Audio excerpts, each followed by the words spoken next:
You ask Tiger to solve. This deals with linear equations with one unknown. The final result is x equals 7. Let's solve it step by step. Group all constants on the right side of the equation. Subtract 166 from both sides.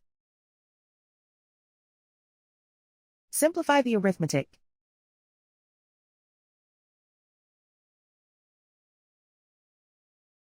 Isolate the x. Divide both sides by 2. Simplify the fraction. Find the greatest common factor of the numerator and denominator. Factor out and cancel the greatest common factor.